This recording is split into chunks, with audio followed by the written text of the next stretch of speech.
அனைவருக்கும் வணக்கம். ரொம்ப நாள் ஆச்சுல காலை உணவு என்ன, மதிய உணவு என்னன்னு செஞ்சு காமிச்சு.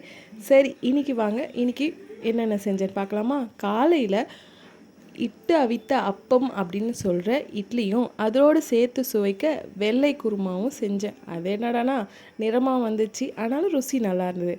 மதியம் பிற்பகல் உணவு வடித்த வெள்ளை சோறு, பருப்பு சாம்பார், இதனோடு சேர்த்து சுவைக்க முட்டை ஆம்லேட், உளுத்தம்பருப்பு வடை.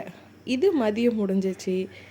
மாலை வேளையில் எந்த ஒரு சிறப்பான உணவும் செய்யலைங்க.